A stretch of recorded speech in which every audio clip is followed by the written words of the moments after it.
a short little a profile of the study area. So before that, as mentioned earlier, this today presentation, our slide presentation will be in Bahasa Melayu because we took it from the last publicity. It's require Bahasa Melayu for the presentation. So I think I should start now. Next slide, please.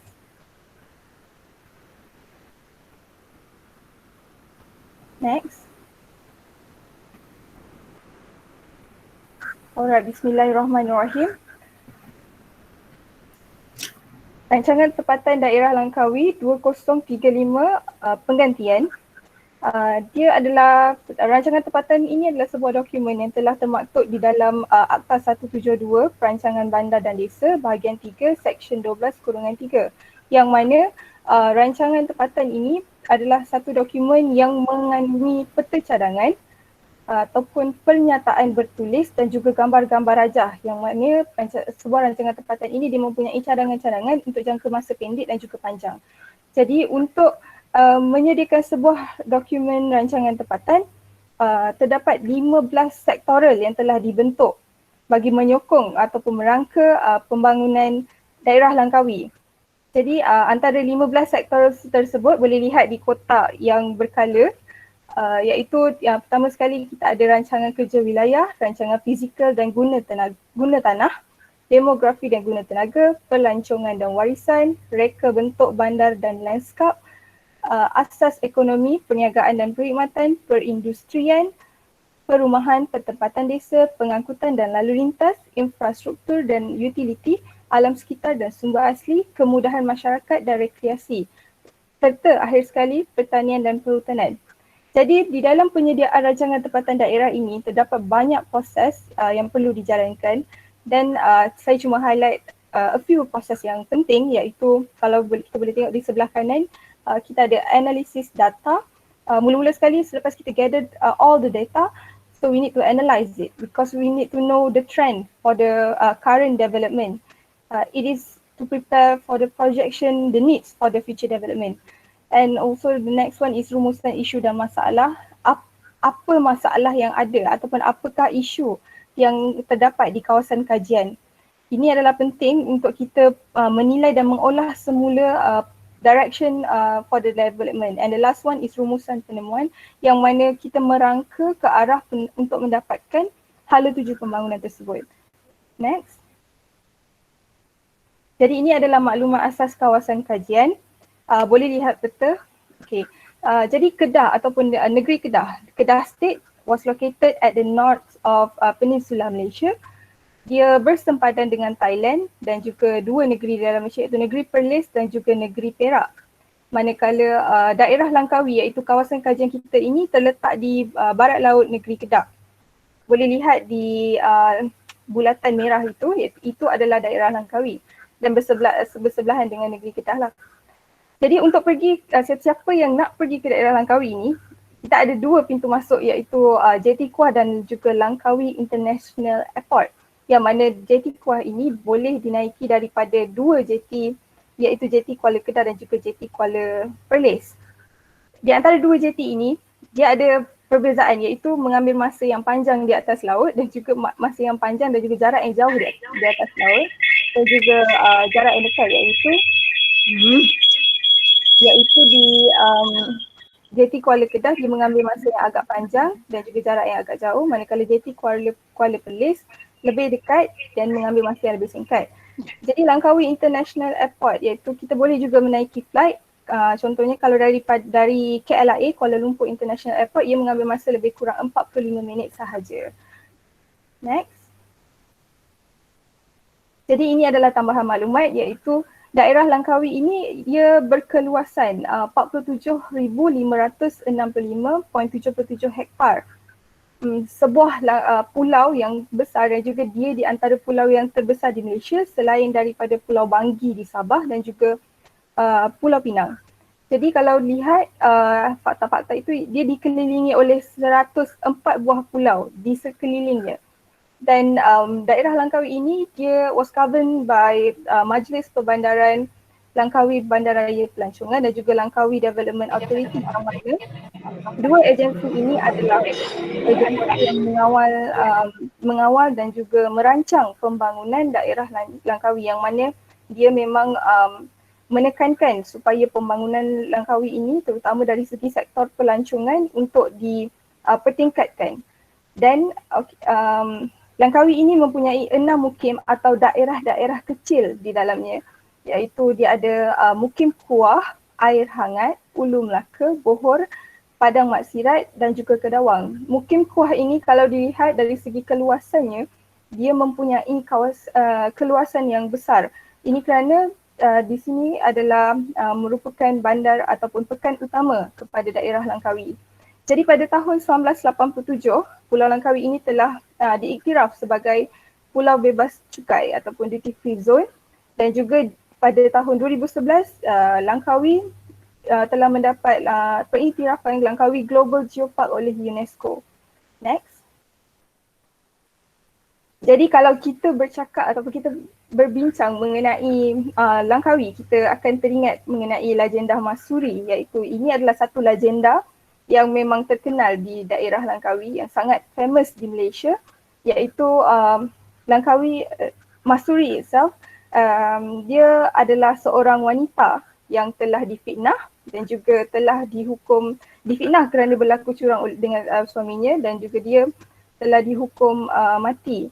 Jadi kerana dia tak bersalah, jadi sebelum kematiannya dia telah menyumpah ataupun dia telah bersumpah yang Pulau Langkawi ini akan mundur selama 7 keturunan. For 7 generation it will decline. So inilah bermulanya kejatuhan Pulau Langkawi secara perlahan-lahan sekitar abad 18. Jadi Pulau Langkawi mula mundur apabila dia mula diserang oleh Siam Army, and it make during the attack all the plant was destroyed. Jadi pembangunannya sangat mundur. Tapi pada tahun 1963 kebangkitan Langkawi itu telah muncul, dan juga sekarang Langkawi telah muncul sebagai pusat pelancongan utama dan juga telah pesat membangun. Next. Jadi ini adalah gambar-gambar daerah Langkawi suatu ketika dahulu, yang mana kita boleh tengok rumah kedai kayu tahun 1950-an, JT Kuah yang lama, Pekan Kuah, JT Langkawi ini yang baru sikit, JT je 1960-an, Pekan Kuah, dan juga pembinaan Mercu Tandelang. Mercu Tandelang ini adalah salah satu biggest landmark in Langkawi district, because the idea was dicetuskan oleh Yang Amat Berhormat Perdana Menteri keempat dan ketujuh Malaysia, Tun Dr. Mahathir Mohamad. Next. Nah, ini adalah Mercu Tandelangnya yang telah siap. Yang tadi itu semasa pembinaan. Jadi ini yang dah siap, memang besar, dan dia menjadi, kalau kita sampai ke JT memang kita akan nampak sebuah ataupun seekor burung helang daerah Langkawi. Jadi ada juga Langkawi Sky Bridge, Langkawi Sky Cap, Tasik Dayang Bunting, Pantai Cenang, Kota Masuri. Daripada gambar ni pun kita dah boleh tahu yang Langkawi ini memang terkenal dengan sifat ataupun terkenal dengan interesting places yang mempunyai elemen-elemen seperti natural, history and heritage, and pelbagai lagi. Next. Jadi ini adalah populasi terkini penduduk daerah Langkawi, iaitu keseluruhan jumlah penduduk adalah sebanyak 109,526 orang.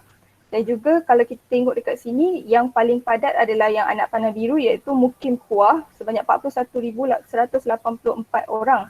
Manakala yang paling sikit adalah Mukim Bohor 8,642, kerana Mukim Bohor ini dia mempunyai banyak kawasannya mempunyai banyak hutan.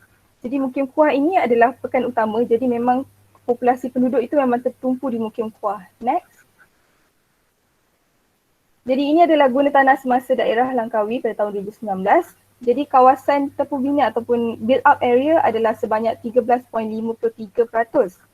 yang tertumpu di Mukim Kuah, Padang Maksirat, Kedawang, Ulu Melaka.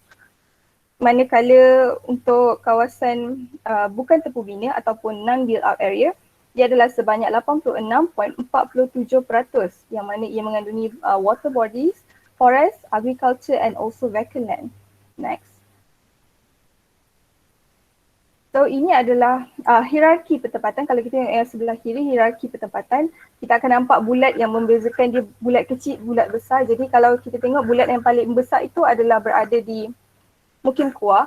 Ini kerana Langkawi telah meletakkan Mukim Kuah sebagai satu pusat separa wilayah negeri, iaitu dia bertindak sebagai bandar utama ataupun pekan utama kepada daerah Langkawi. Jadi seterusnya adalah pembangunan ekonomi semasa. Pembangunan ekonomi semasa ini, daerah Langkawi dia terdiri daripada 3 sektor yang menyokong ekonomi semasa.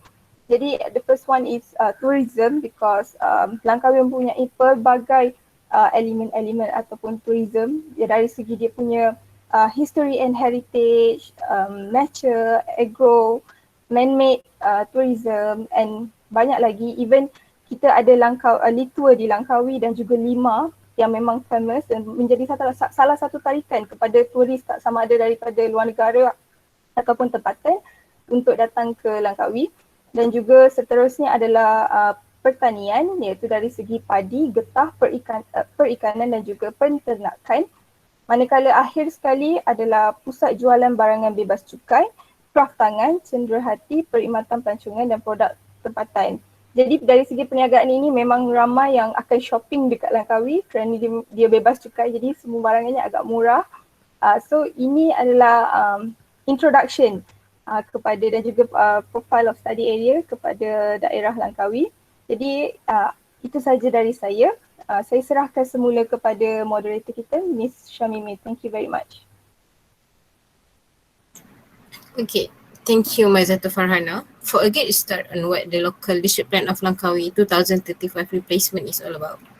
Well, from the story and from the history that we heard from her, Langkawi is indeed an interesting place for us to visit. Next, I welcome Nurul Aliana Suha binti Samsudin to present on the summaries, development framework, main finding as well as the strategic allocation. You may have the screen now. Thank you, moderator. Assalamualaikum and a very good morning to our lecturer and our members. Okay, my name is Aliana Suha. I will presenting on analysis data sectoral and rangka pembangunan. I will present in bahasa Melayu. Next. Next. Okay. Terdapat 15 sektoral yang terlibat dalam penyediaan RTD iaitu Rancangan Tempatan Daerah Langkawi. Data yang dianalisis terbahagi kepada primary data dan secondary data di mana ianya adalah data semasa dan data pada tahun sebelum. Jadi untuk pembentangan kali ini saya hanya akan menyentuh beberapa sektoral sahaja kerana mempunyai kekangan dan batasan waktu. Okay, next. Langkawi mempunyai keluasan seluas 47,565.77 hektar pada tahun 2019 dan mempunyai 6 mukim iaitu Mukim Kuah, Kedawang, Bohor, Padang Maksirat, Air Hangat dan Ulu Melaka. Okey, jika dilihat secara kasar pada peta guna tanah Langkawi, guna tanah hutan iaitu yang berwarna hijau terang adalah yang tertinggi iaitu sebanyak 62.65%, diikuti dengan guna tanah pertanian dan perumahan. Okey, hal ini adalah kerana kawasan hutan tersebut merupakan zon pemeliharaan dan zon pemeliharaan geopark dan hutan simpan yang mengandungi kawasan sensitif alam sekitar seperti bernilai warisan dan sejarah, berisiko bencana dan bernilai sokongan hidup. Jadi, pembangunan utama tertumpu di 2 mukim iaitu Mukim Kuah dan Mukim Kedawang yang bulatan warna oranye. Okay. Bandar Kuah berperanan sebagai pusat pentadbiran, pusat perniagaan bebas cukai utama duty free, lokasi pelancongan dan juga sebagai pintu masuk utama ke daerah Langkawi. Manakala Mukim Kedawang berfungsi sebagai pusat pelancongan, kawasan bebas cukai yang menawarkan aktiviti membeli belah dan banyak kawasan penginapan di sepanjang koridor pantai. Jadi guna tanah committed di Langkawi pada masa akan datang lebih menjurus kepada sektor perlancongan, komersial, perumahan dan kemudahan masyarakat. Okay, next. Okey. Penduduk di Langkawi pada tahun 2018 adalah sebanyak 109,526. Kita dapat lihat peningkatan sebanyak 3,083 orang dalam tempoh 2 tahun. Okey, penduduk di Langkawi juga terbahagi kepada pelbagai bangsa dan warga negara yang terdiri daripada Melayu, Cina, India dan lain-lain. Walau bagaimanapun, majoriti penduduknya adalah berbangsa Melayu iaitu sebanyak 87.90%. Okey, guna tenaga penduduk Langkawi terdiri daripada kumpulan aktif yang berumur 15 hingga 64 tahun. Pekerjaan penduduk Langkawi didominasi oleh sektor perkhidmatan, services iaitu sebanyak 57.84% pada tahun 2018.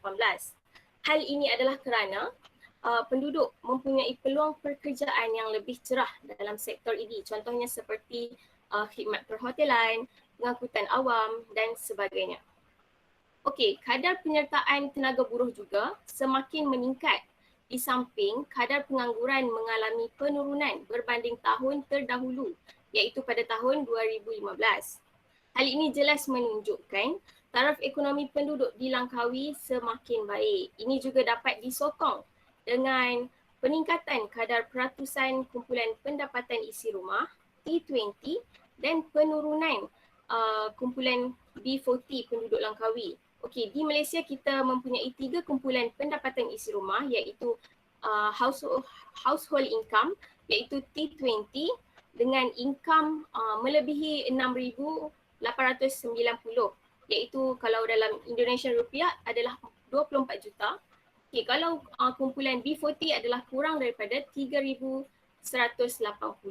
ringgit Malaysia. Okey. Next. Okey, Langkawi merupakan antara destinasi pelancongan yang paling popular di Malaysia. Okey, Langkawi mempunyai 168 destinasi pelancongan yang terdiri daripada 9 jenis pelancongan seperti yang tertera pada peta taburan destinasi pelancongan. Okey, destinasi pelancongan yang paling banyak di Langkawi adalah pelancongan pemakanan dan pelancongan eco iaitu sebanyak 29% dan 21%. Okey, berdasarkan kaji selidik yang diberi kepada 180 responden, tarikan utama pelancong ke Langkawi adalah kerana pelancongan makanan, eco dan buatan manusia. Okey, jumlah pelancong dari tahun 2014 hingga 2018 mengalami perubahan yang tidak sekata. Hal ini adalah kerana mungkin banyak faktor yang dihadapi oleh negara Malaysia. Walau bagaimanapun, data kedatangan pelancong ke Langkawi pada tahun lalu iaitu pada tahun 2019 mencapai sehingga 3.92 juta iaitu meningkat dari tahun 2018 dan yang paling tinggi antara tahun 2014 hingga tahun 2018. Sektor pelancongan di Langkawi juga turut dibantu oleh beberapa sektor yang lain iaitu kemudahan masyarakat, infrastruktur dan sokongan yang lain seperti penyediaan 3 pusat informasi pelancongan, 151 agensi pelancongan dan penyediaan 3 jenis mod pengangkutan iaitu melalui udara, laut dan darat, serta mempunyai kemudahan penginapan dengan harga serendah RM48 Malaysia kalau dalam Indonesian rupiah adalah serendah RM17,000.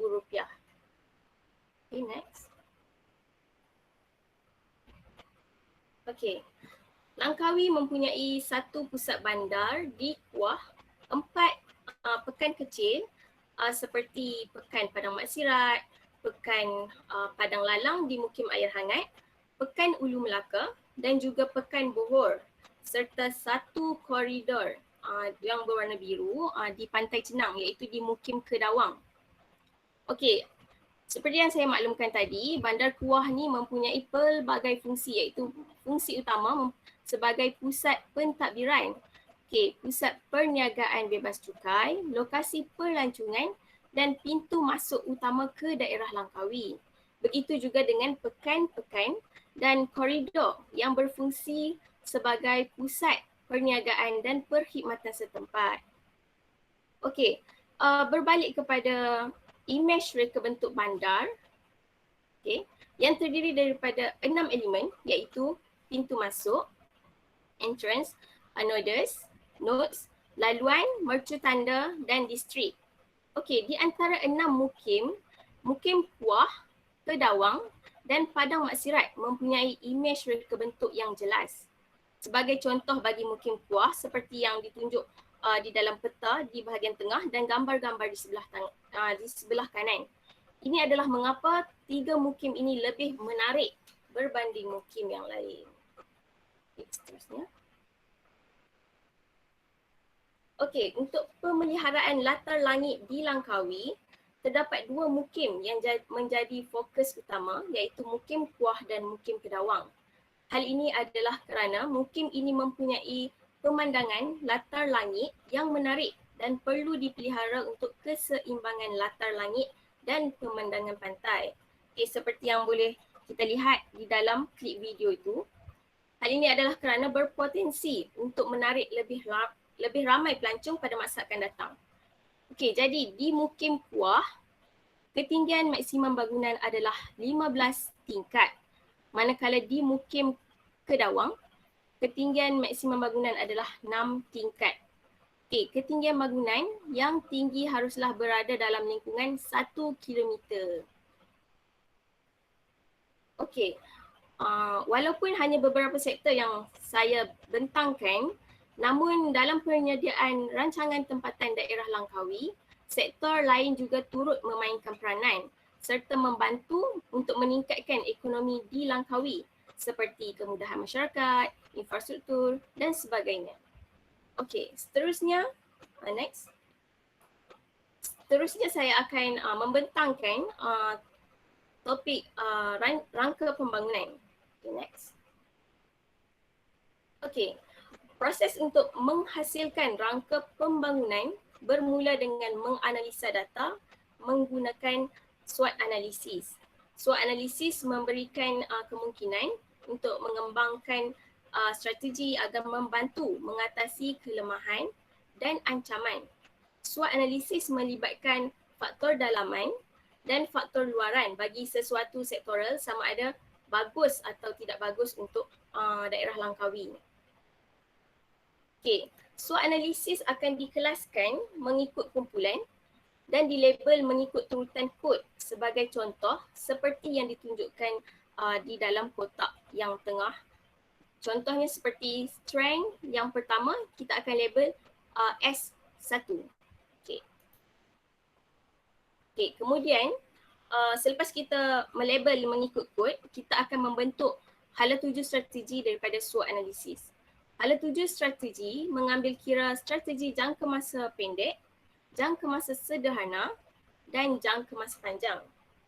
Sebagai contoh untuk jangka masa pendek, kita akan menggabungkan strength dan opportunity ataupun kekuatan dan peluang.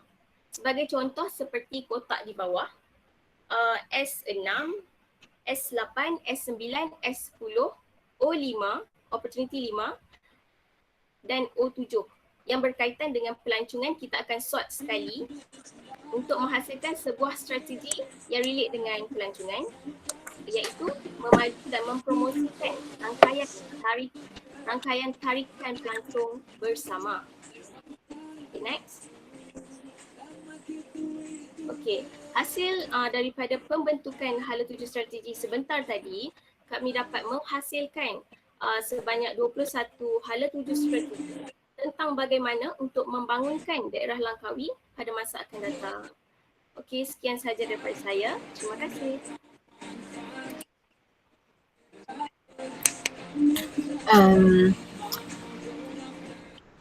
Thank you Thank you Aliana Suha for the clear presentation on the Langkawi profile and the current state. It is indeed an interesting presentation.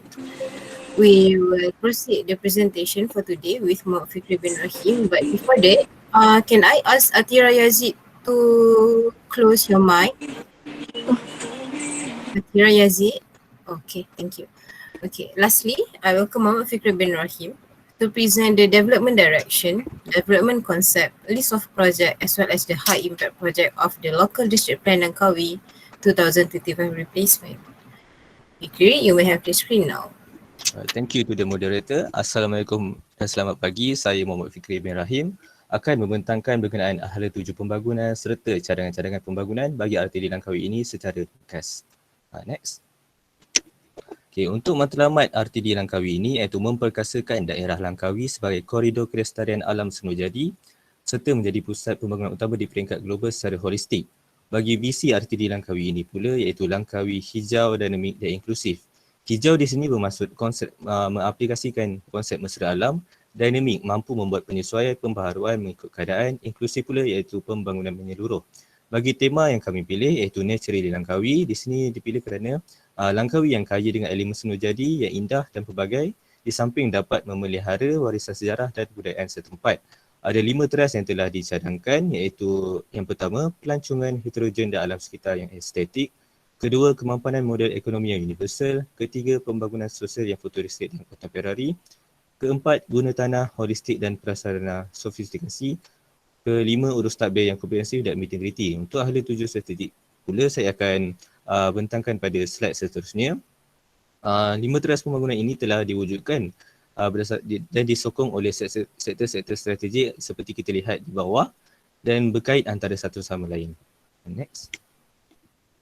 Untuk pelan konsep pembangunan bagi RTD Langkawi pula terdapatnya hierarki pertempatan utama di sini. Kemudian ada juga zon pembangunan pelancongan. Di sini kita dapat lihat terdapat pelbagai jenis pelancongan yang terdapat di Langkawi kerana Langkawi terkenal dengan bandar pelancongan. Kemudian terdapat juga rangkaian warisan sumber yang berusia jutaan tahun. Ini penting dari segi biologi, geologi dan biologi. Di sini terdapat formasi batu kapur, banjara gunung, hutan paya, bakau, habitat flora dan fauna. Manakala terdapat juga zon koridor biru yang merangkumi kawasan pantai dan aktiviti marin. Zon koridor hijau yang merangkumi kawasan rekreasi, Senurjadi dan buatan. Terdapat juga terminal pakar hutan yang sebagai akses kepada daerah Langkawi kerana Langkawi sendiri itu adalah daerah kepulauan. Dalam menghasilkan cadangan bagi teras-teras berkenaan, ciri-ciri konsep bangunan berikut telah diambil kira seperti yang kita lihat di sebelah kanan. Antaranya iaitu halangan pembangunan, kedua kawasan kesediaan tanah untuk pembangunan, kawasan sensitif alam sekitar, kawasan pembangunan terkawal, ketinggian tanah, kecerunan, kawasan pertanian, kawasan tanaman padi dan jaringan pengangkutan. Seterusnya. Untuk teras satu iaitu pembangunan pelancongan heterogen dan alam sekitar yang estetik, tujuan dia adalah untuk melonjakkan aktiviti ekonomi di daerah Langkawi melalui peningkatan kepelbagaian produk pelancongan di samping menekankan konsep pembangunan hijau demi memacu ekonomi ke arah yang lebih berdaya saing. Dia juga untuk memanfaatkan sumber alam sekitar secara optimum untuk mengekalkan status Langkawi sebagai Langkawi UNESCO Global Geopark. Untuk strategi pembangunan yang pertama iaitu mempelbagaikan jenis aktiviti pelancongan serta memperkukuh peranan Langkawi sebagai destinasi pelancongan eco dan riasan. Antara cadangan-cadangan ini iaitu melalui homestay budaya Langkawi untuk memperkenalkan keunikan budaya masyarakat tempatan kepada pelancong domestik dan antarabangsa. Kemudian pemudaraan destinasi pelancongan yang tidak beroperasi. Di sini kita dapat lihat kawasan ini iaitu di Gunung Ulu Melaka. Kawasan ini dapat kita lihat pemandangan seluruh daerah Langkawi tetapi sekarang ia tidak beroperasi, jadi kami cadangkan untuk ia beroperasi semula dengan rejuvenasi semula bangunan-bangunan tersebut.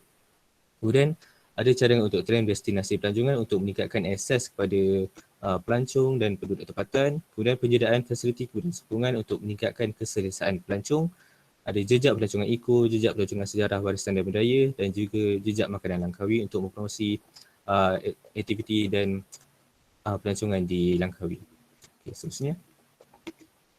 Untuk strategi pembangunan yang kedua pula iaitu pemeliharaan sumber jaya dan pengurusan alam sekitar mampan berdasarkan aset sedia ada. Yang pertama iaitu pengurusan dan kawalan kualiti air sungai untuk menjaga status kualiti air sungai semasa iaitu di kelas 2. dan menjaga kebersihan air sungai sebagai sumber bekalan air kepada daerah Langkawi. Kemudian pengurusan dan kawalan kualiti air marin untuk mengelakkan daripada berlakunya pencemaran, pengurusan dan kawalan kualiti udara. Kemudian 4, pengurusan dan pemeliharaan kawasan alam sensitif alam sekitar. Ini bagi memelihara dan mengekalkan persekitaran hijau seperti kawasan geoforest dan biodiversiti secara mampan. Disebabkan Langkawi juga terletak di kepulauan, pengurusan banjir dan hakisan juga dicadangkan untuk mengurangkan impak negatif kepada penduduk dan aktiviti-aktiviti ekonomi penduduk. Seterusnya. Untuk teras 2 iaitu kemampanan model ekonomi yang universal, strategi pembangunan yang pertama iaitu pengukuhan aktiviti perniagaan dan perkhidmatan iaitu melalui perniagaan pusat setempat dan kompleks bebas cukai. Ini dapat meningkatkan aktiviti perniagaan dan juga menambah peluang pekerjaan di daerah Langkawi. Kemudian strategi yang kedua iaitu membangunkan hub industri yang lebih mampan melalui projek perkasakan industri ke arah high-tech untuk menggalakkan penggunaan teknologi yang mesra alam dan kemahiran IT. Kemudian yang kedua, projek kemudahan pekerja asrama transit. Ini bagi memastikan keperluan kesihatan dan keselamatan pekerja di daerah Langkawi terjamin. Untuk strategi pembangunan yang ketiga iaitu mengembangkan industri kecil dan sederhana. Cadangannya iaitu projek perkasakan produk tempatan dan perusahaan AKS. Ini bagi meningkatkan hasil produktiviti dan pemasaran produk AKS di daerah Langkawi. Seterusnya. Bagi strategi yang keempat iaitu memperkasakan aktiviti pertanian yang berteknologi hijau. Antara cadangan ini iaitu penyediaan teknologi pertanian pintar bagi tanaman sayur-sayuran melalui kaedah hidroponik. Ini untuk membakarkan sumber makanan yang mencukupi bagi daerah Langkawi. Kemudian penanaman teknologi padi hybrid melalui penggunaan kaedah bioteknologi untuk menghasilkan produk padi yang lebih berkualiti. Kemudian pembukaan ladang ternakan feedlot solar dan juga sistem aquaponik. Seterusnya. Untuk teras 3 iaitu pembangunan sosial yang futuristik dan kontemporari. Tujuan dia adalah untuk meningkatkan kualiti taraf hidup penduduk melalui pembangunan sosial yang terdiri daripada aspek yang menyeluruh, terutamanya dari aspek keperluan kemudahan dan perumahan. Di samping penyediaan reka bentuk bandar yang memberi nafas dan inspirasi kepada penduduk dan pelancong di daerah Langkawi kerana Langkawi dikenali sebagai pusat pelancongan antarabangsa. Untuk strategi pembangunan yang pertama iaitu menyediakan pembangunan perumahan yang mencukupi iaitu melalui perumahan mampu milik di setiap mukim dan juga mempertingkatkan tahap persekitaran tempat tinggal yang lebih selamat, mesra pengguna serta hijau. Bagi strategi yang kedua iaitu mengekalkan identiti dan keunikan kawasan pertempatan. Melalui menaikkan identiti kawasan kompetensi dan juga menaik taraf pusat pertumbuhan biasa sedia ada. Kemudian strategi yang ketiga iaitu penyediaan prasarana yang mencukupi, selamat, selesa serta ditambah dengan konsep elemen hijau. Melalui program Langkawi Security iaitu untuk mempertingkatkan tahap keselamatan persekitaran. Program Sekolah Hijau untuk memupuk amanah cinta kepada alam sekitar bagi semua warga sekolah dan komuniti yang terlibat. Mewujudkan pusat informasi luar bandar RTC sebagai one-stop center kepada penduduk di daerah Langkawi bagi keperluan perkhidmatan kepada masyarakat. Kemudian keempat, penyediaan living care center untuk menyediakan perkhidmatan rawatan kesihatan berkonsep gaya dan ciri kemudahan hotel yang menyenangkan. Terusnya.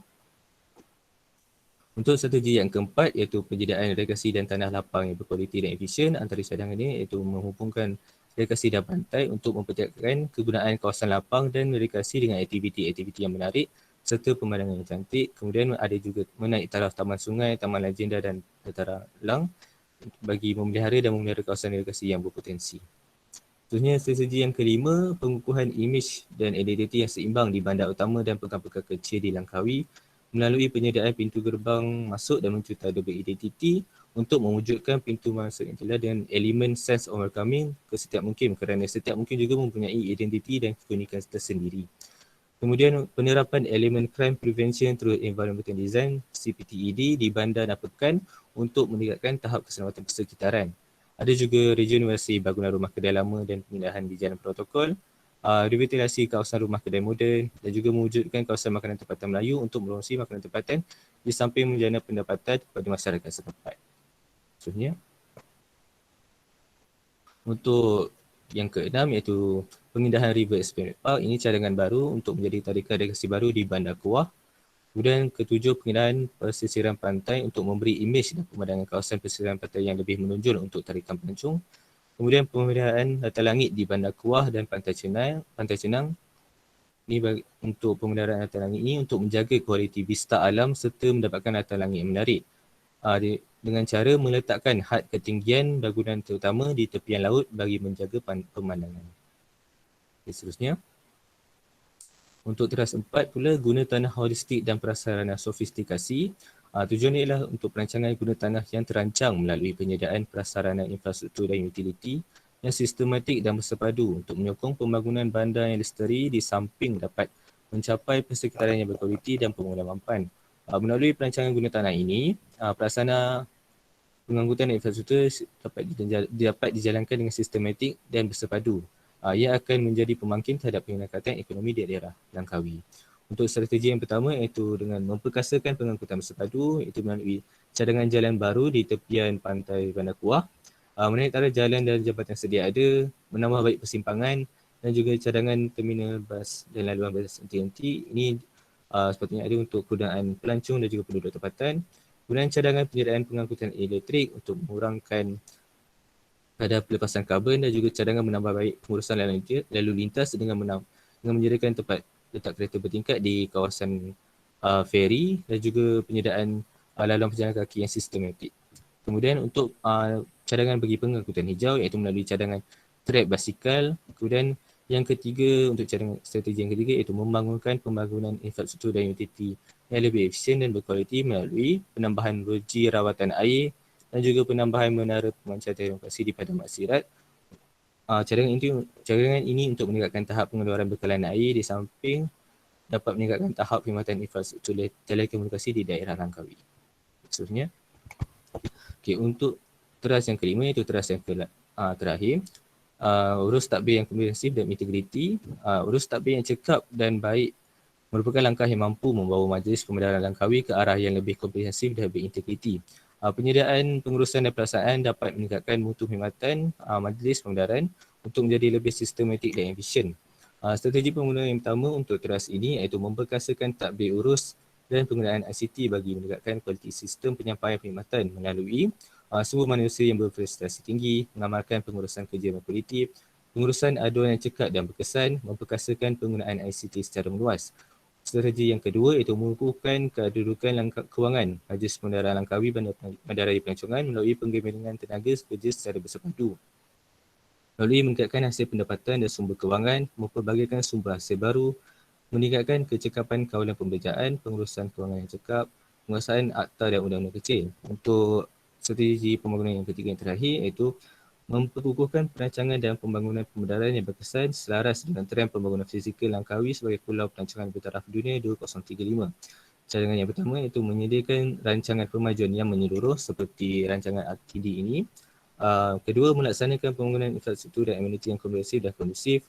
Menurut cara dalam proses kelulusan pelan kemajuan serta pengukuran siap dan pematuhan CCC dan juga meningkatkan tahap kemampanan bandar, memperkukuhkan sistem maklumat perancangan melalui sistem maklumat geografi, memantapkan penguasaan mengikut Akta 171, 172, 13 dan Undang-Undang Kecil bagi Majlis Pemedaran Langkawi. Sekian, itu saja saya serahkan kepada moderator. Terima kasih. Okay. Thank you, Muhammad Fikri, for the clear presentation, especially on why do they construct on such visions, team and trust. We will now proceed to the Q&A session. To those who have questions to us, you may send it to the chat box.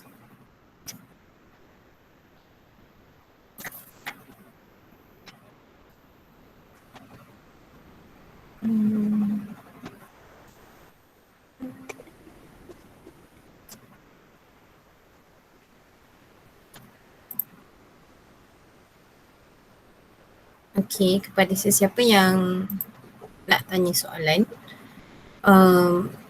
boleh type dekat chat box and presenter akan jawab.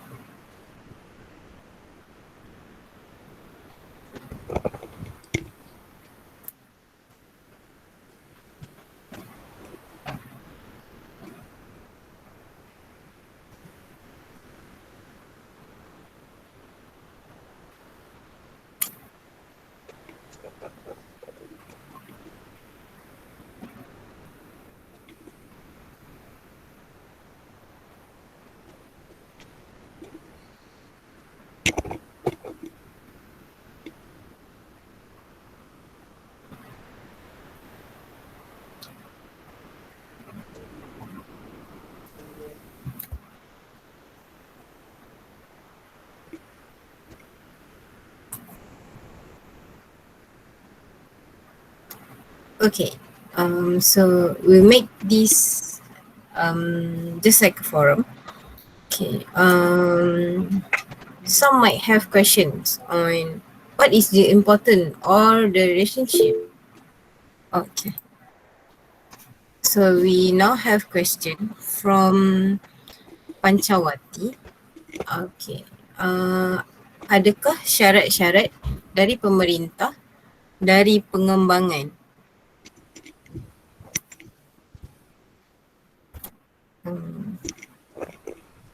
Terima kasih Pancawati.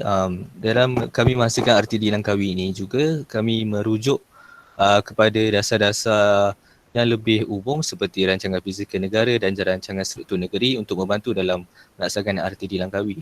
Dan juga ada dasar-dasar yang terkini juga diambil kira dalam menghasilkan RTD Langkawi ini juga. Terima kasih. Terima kasih. Thank you Fikri for the answer. She actually asked untuk sama ada untuk pengembangan design ataupun pengeluaran design, is there any restriction or orders from the local authority for any case like if you wanted to design buildings or such? Okay, actually ni penambahan. Jadi kalau kita tengok RTD ini ataupun rancangan tempatan daerah ini, ia bertindak memang sebagai garis panduan kepada jabatan-jabatan teknikal dan juga majlis pemandaran itu sendiri dan juga LADA. Jadi kalau kita tanya apa dia punya pengembangan design atau macam mana kita nak control the design ataupun the development, memang dalam rancangan tempatan daerah kita dah tetapkan a few guideline. Contohnya seperti tadi kita ada pemeliharaan latar langit. Jadi itu adalah penting yang mana orang kata guideline tersebut perlu diikut. Contohnya macam kita tetapkan pada jarak 1 kilometer daripada pantai, ia memerlukan lebih kurang 1 ke 5 tingkat bangunan saja, tidak boleh lebih daripada itu. Jadi contohnya golongan profesional seperti architecture, jadi desain bangunannya mesti mengikut requirement yang telah ditetapkan dalam rancangan tempatan daerah, macam itu.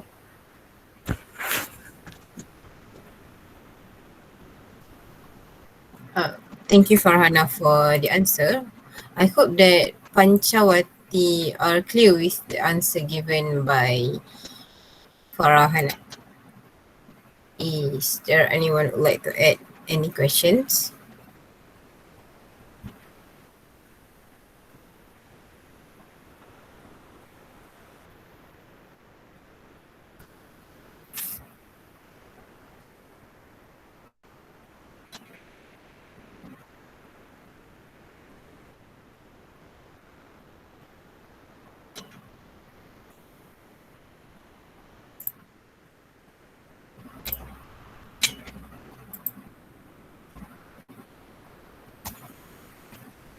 Okay, we will proceed to this presentation. Okay, I'm so sorry. Thank you to students from UiTM for your presentation and also for answering the question and answer session from the audience. Okay, we will proceed to this presentation with presentation by students from Studio Architecture UNISA with their project Health Architecture. I would like to welcome the first presenter from UNISA, Hilman Abdul Rahman. The title for his project is Healthy School, School for Elementary School, and he is from semester 4. Hilman, you may have the screen now. Baik, terima kasih kepada saudara Syamimi yang telah memberikan kesempatan kepada saya. Assalamualaikum warahmatullahi wabarakatuh. Di sini saya akan memaparkan tentang proyek saya, Health Architecture Project, yang diberikan judul karya saya yaitu Healthy School. Next.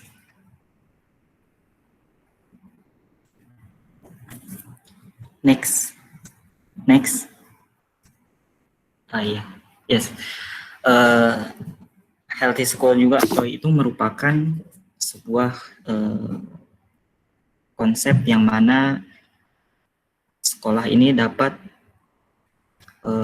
anak-anak yang sekolah ini dapat merasakan di sekolah itu ramah anak, senang, dan dapat menyesuaikan dengan kondisi yang ada di sekolah itu. Next.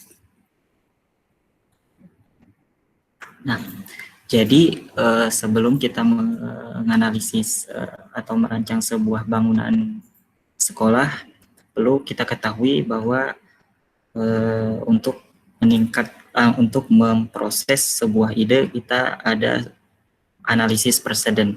Nah, analisis preseden ini kita menganalisis bagaimana suatu bangunan ini yang kita analisis ini dapat diimplementasikan kepada bangunan yang akan dirancang. Yang pertama, dari ketiga preseden ini saya mengambil preseden dari luar dan dari dalam, dari luar negeri dan dari dalam negeri. Yang pertama yaitu RBANMS School. Nah, ini lokasinya yang ada di India. Dilihat dari sebuah bangunan ini pasti ada kekurangan dan kelebihannya. Justru untuk menganalisis dari kekurangan dan kelebihannya itu kita mau diapakan bangunan itu. Dan bagaimana solusi kita untuk diterapkan kepada bangunan yang akan dirancang. Dilihat dari struktur pada preseden yang pertama ini, contoh bangunan yang pertama ini dari strukturnya itu tidak ramah anak karena terdapat sudut-sudut yang lancip sehingga membahayakan terhadap anak. Dan yang kedua yaitu Schildeberg, diarsiteki oleh US Architect yang ada lokasinya di Belgium. Bangunan ini tampak menarik, simpel, tetapi di bagian jendela tidak ada shading sehingga cahaya matahari akan mudah untuk masuk, sehingga kondisi yang ada di dalam bangunan ini akan terasa panas. Jadi setiap bangunan itu ada kekurangan dan kelebihannya. Jadi kelebihan dari bangunan yang kedua ini bentukannya sangat simpel. Mungkin sesimpelnya ini zonasi ruangnya juga akan mudah untuk diakses. Dan yang ketiga ini Binus School, Andra-Matin Architect yang lokasinya di Bekasi. Kenapa saya mengambil preseden ini? Karena dilihat dari struktur udah oke. Dengan struktur tambung ini akan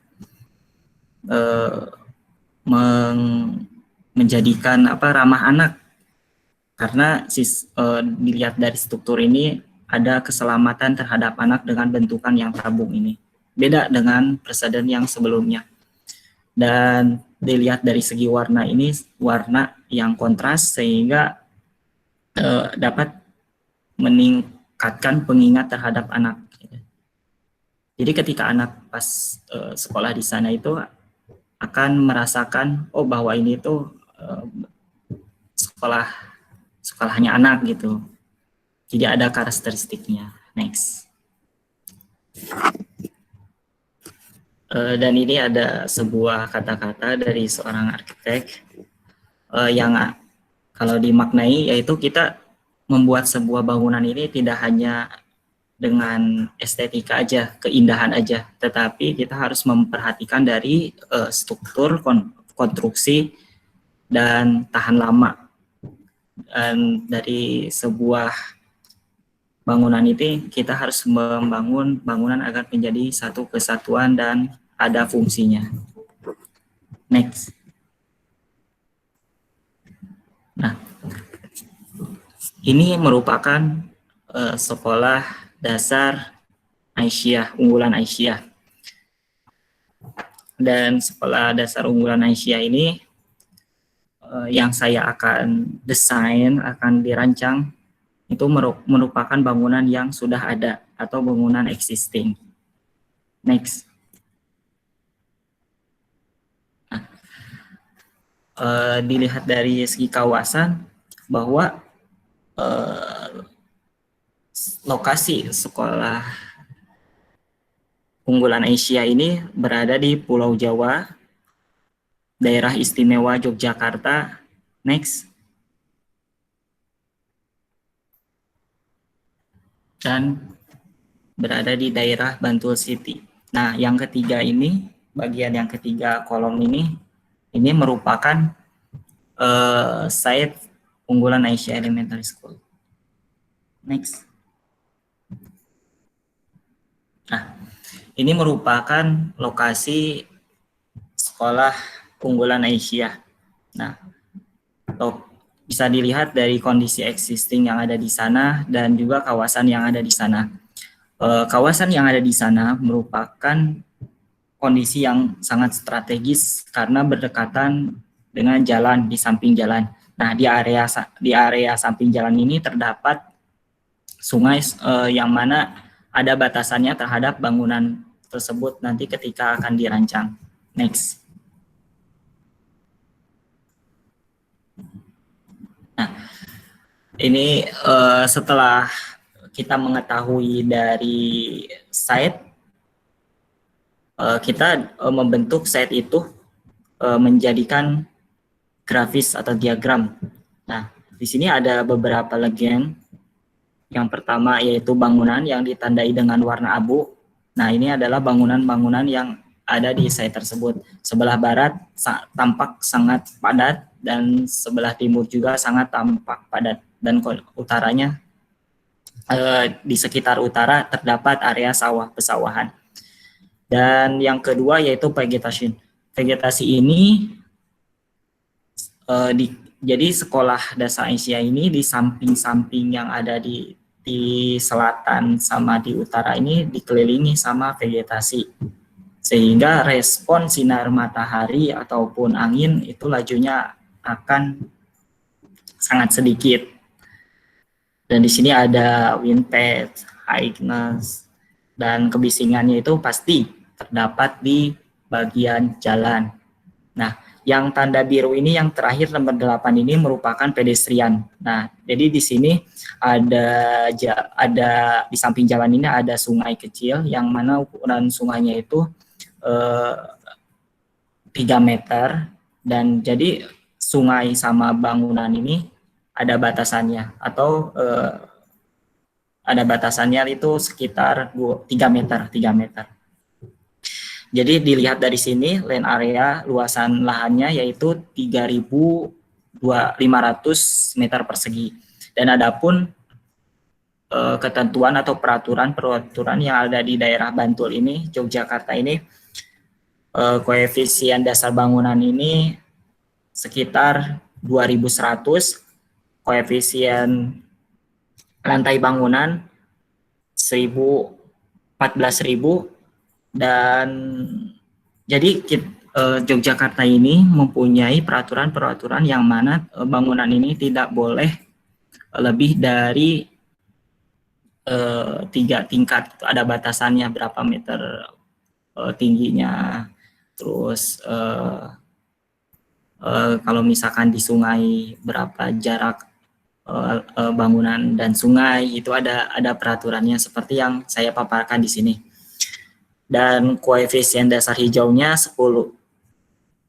Koefisien dasar hijaunya sekitar 10%. Jadi dasar hijau yang ada di sana sekitar dijumlahkan 350 meter persegi. Next. Nah, di sini ada zonasi. Nah, saya analisis dari desain zonasi ini untuk memudahkan akses terhadap anak gitu.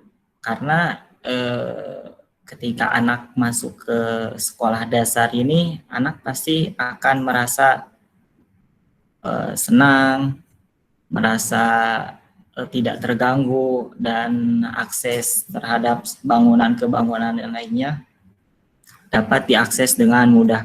Ada 2 tipe zona. Yang pertama yaitu linear type, yang kedua contrite type. Next. Nah, disimpulkan dari zona sebelumnya, dibentuklah proses desain atau diagram proses. Nah, diagram proses ini merupakan proses kita memunculkan suatu ide pada bangunan, baik itu dari sirkulasinya, baik itu dari fasadnya, baik itu dari orientasi terhadap bangunannya, ruang ke ruangnya, sehingga bisa menjadikan satu kesatuan antara fungsi bangunan dan site-nya. Nah, di sini bisa kita lihat dari zona yang pertama, yaitu ini adalah landscape-nya, terdapat green floor dan lantainya terbuat dari lantai beton juga, dan itu tidak licin, karena kalau misalkan itu licin akan sangat berdampak sekali terhadap kondisi anak. Yang kedua itu ada kindergarten, TK, musola di bawah, karena ketika datang masuk ini kita akan menemui musola terlebih dahulu, dan yang kuning ini merupakan administrasi. Dan yang ketiganya bisa kita lihat ada kindergartennya sudah ditampilkan di depan, dan di lantai 2 ini ada ruangan guru. Jadi ruangan guru ini berdekatan sama ruang administrasi. Nah, yang keempat yaitu laboratorium sama kelas.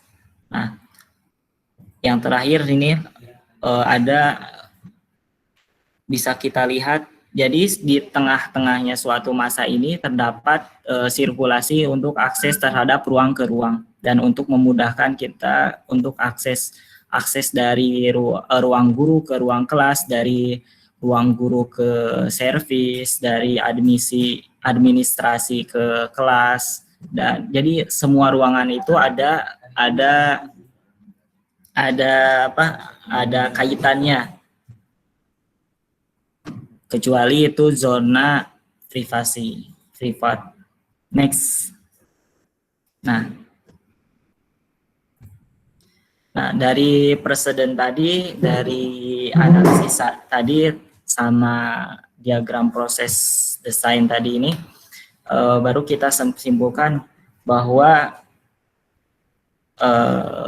di sini saya memaparkan ada 4 bagian yang perlu diimplementasi terhadap suatu bangunan, dan ini menjadikan konsep terhadap bangunan yang akan dirancang. Yang pertama yaitu ramah terhadap anak, respon terhadap lingkungan, senang, dan bangunan ini comfortable. Next. Dan ini adalah bangunannya, perspektifnya bisa dilihat dari bangunannya, tampak depan, ini zona masuknya, dan ini ada TK sebelah depan, berdekatan dengan musola, dan ini admisinya tepat berada di depan. Ketika masuk nanti akan mudah untuk administrasi. Next. Dan ini ada tampak depan, tampak selatan, tampak timur, tampak barat, dan tampak utara bisa kita lihat.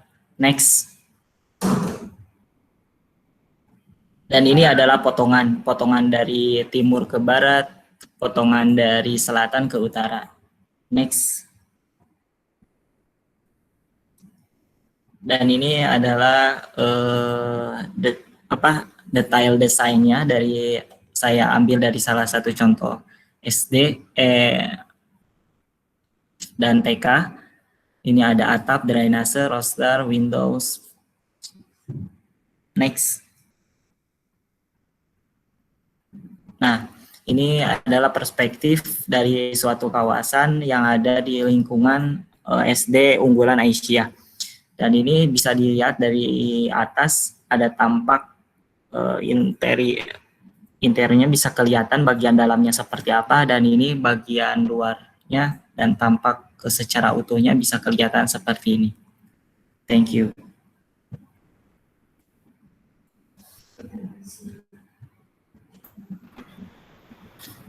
Thank you, Hilman, for the interesting presentation on the needs for healthy school. It is indeed important for students such as the children to feel safe with their environment, especially when they are in school. We will now proceed the presentation with the second presenter. I would like to welcome Muhammad Orbit Gemilang. The title of his project is The Mother and Child Hospital, Kasih Ibu Hospital, and from Orbit, you may have the screen now. Okay, thank you, Syamimi.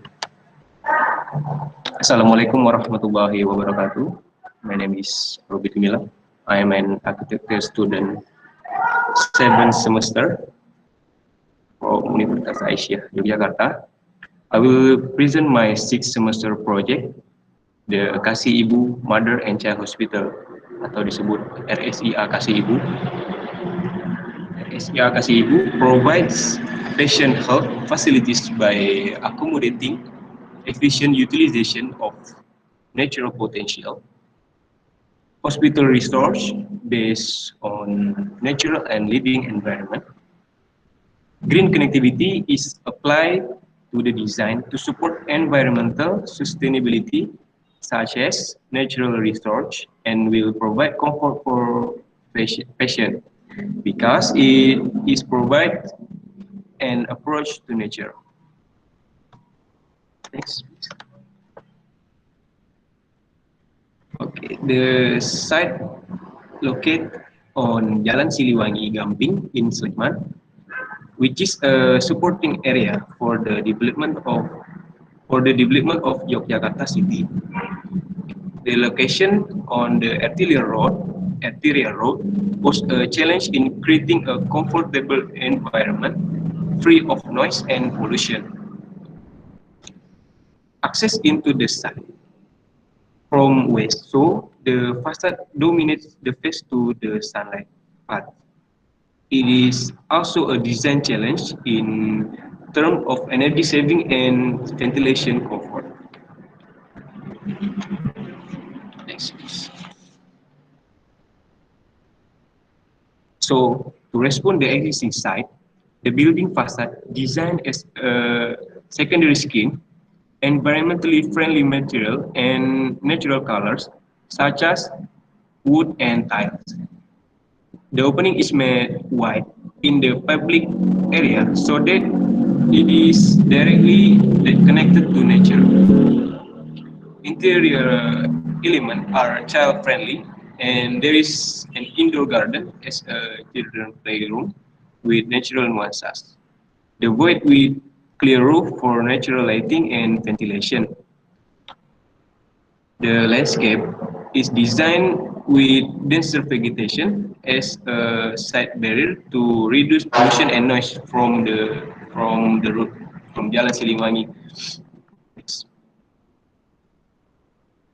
Okay, the form of the building is a combination form of pregnant woman and infinity, which mean kasih sayang ibu yang without limits, tanpa batas.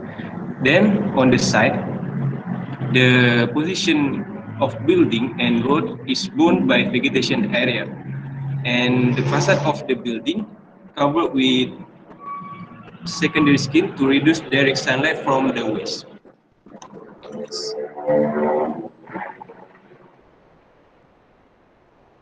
Next, please. Green connectivity in design is a method to create mutual relation between building and the environment as a complement to the concept of sustainable development in the health sector. Mutually beneficial relation between elements as a goal of saving energy and not adding to the negative burden of environmental pollution, as well as providing positive benefits for the preservation of the community's environment. Next. The step in designing the building by utilizing natural energy efficiently in the form of application and treatment. In the application, there is solar cell and natural lighting and ventilation. Then the treatment, that is greywater waste treatment and rainwater harvesting system. Meanwhile, outside the building is designed with a barrier forest and relaxation garden. With this element, a new ecosystem is created. Is the habitat of birds and butterflies that show the quality of the environment. Next, please. Barrier forests are designed with cluster planting pattern with shady tree species such as beringin, butun, cemara, flamboyan, kayu putih, tanjung, and turi. Besides from being a component of bird habitat, barrier forests also form a microclimate that create natural ventilation.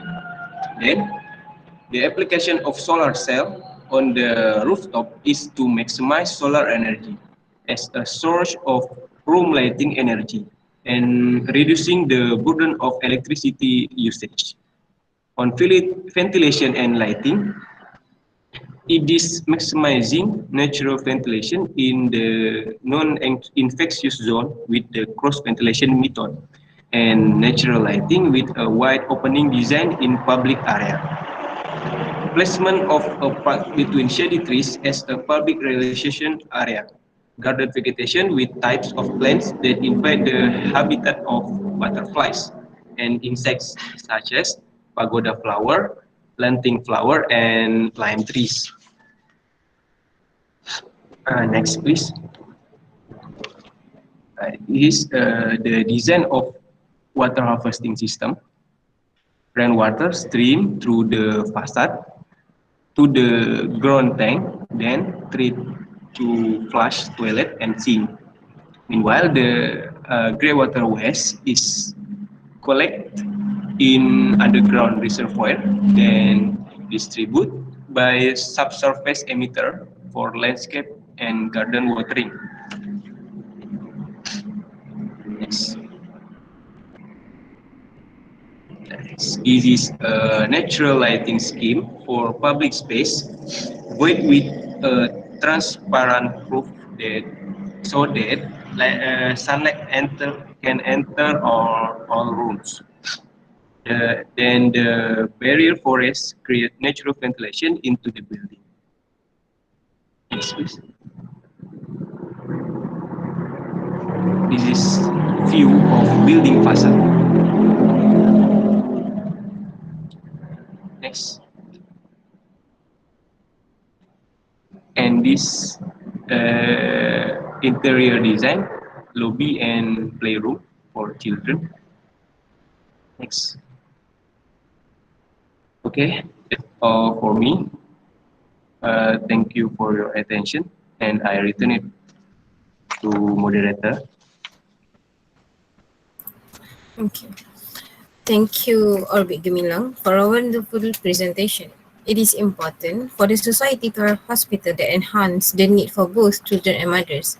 And as he mentioned, kasih sayang ibu tiada batasnya. We will then proceed to the third presenter, Hasanah Rizky Fauzia. The title for her project is The Mother and Child Hospital, Hospital Mariam, and she is from semester 6. You may have the screen now, Hasanah. Yeah. Assalamualaikum warahmatullahi wabarakatuh. My name is Hasanah Rizky, and you can call me Chacha. This is my project. And first of all, I want to thank you for my lecture, especially for lecture from Yunisa and you at the end. Thank you very much. To start this project stemmed from my interest in the impact of architecture on green building. Trying to think of a project that could help me explore it, I decided to go hospital with the kindness of nature, the comfort of a mother and child hospital with natural healing for patients. So I thought it would be really interesting to study. Okay, next. This is my study precedent. Firstly, I put from Children's Hospital in Orlando, United States of America. It is a children's hospital that is not only friendly to children, facilities inside the hospital, but also provide a children playroom and outside. So the children are close to nature, rich in natural potential around the site. and try to provide an attractive landscape with several gardens in shape for children's play. A healing environment in OHE, optimal healing environment by Tari Z. The understanding of the role nature play in the life of a child. And secondly, I put from IKH Children's Hospital in Samut Sakhon, Thailand. This hospital has a unique interior that is very child-friendly with soft color tones, making it suitable for both mother and children. But the extra point I take is when I look at the hospital plan, the hospital has two accesses that the hospital akses dokter and pasien. Dapat dilihat yang berwarna ungu atau purple adalah jalan untuk petugas medis atau medical personal, dan yang berada di tengah berwarna pink untuk pasien. Okay, next. Project approach, I choose a biophilic design in hospital, a concept that offers a lot of goodness, especially to get know nature further, making a building sustainable, growing together, and not destroying nature. When a patient in a vulnerable state and comfortable in his or her surrounding, savanna landscape art can offer a sense of calm, safety, and control. Savanna landscape encompass overhead or open elevated view in and of the 14 element biophilic design I adopt in this hospital by taking the 8 core pattern of biophilic design. The pattern of design element is visual connection to nature, visual non-connection to nature, thermal and air variation, shape and biomorphic patra, non-rhythmic stimulus, material connection with nature, dynamic light, water. Kemudian penerapan tersebut dimasukkan ke dalam space function, mass form, zoning, access to nature, green space, space recruitment, dan kemudian jadilah sebuah konsep desain, biophilic design. Okay, next.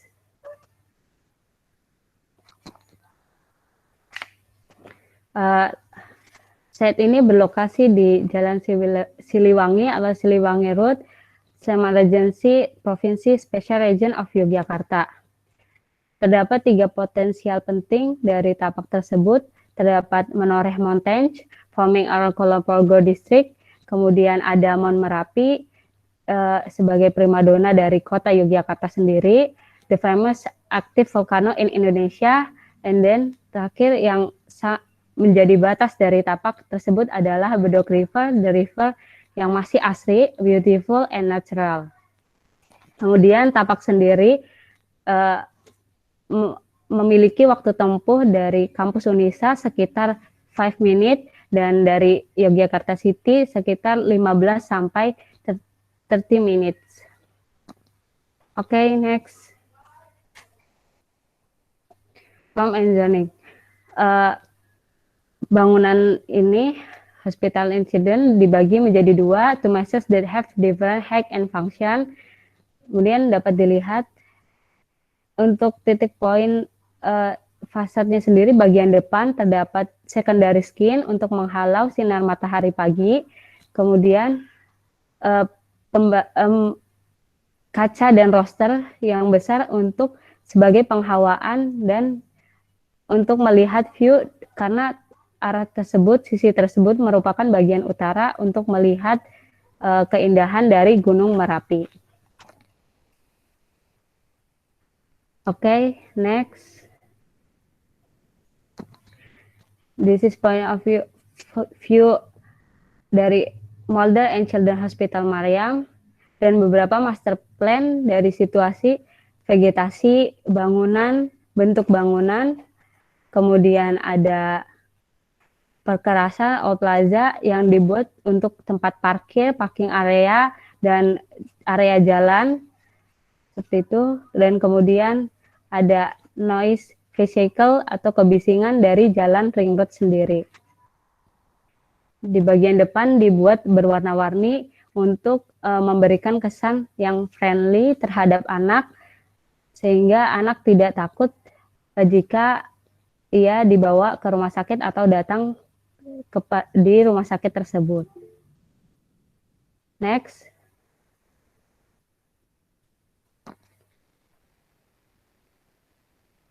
Di rumah sakit tersebut, dan detail dari bagian belakang terdapat waterpark atau taman air pengolahan dari sungai Bedog atau River Bedog yang ada di belakang, batas ujung belakang dari tapak.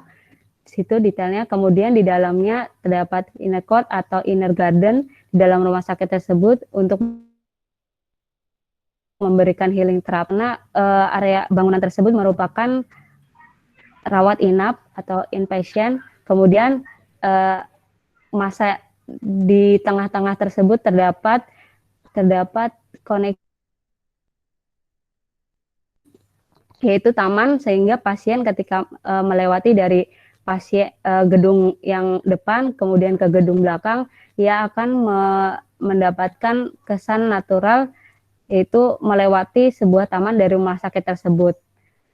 Kemudian untuk penghawaannya sendiri terdapat roster dan kaca yang besar untuk melihat situasi dari view dari alam tersebut. Ada pegunungan dan Gunung Merapi. Oke, next.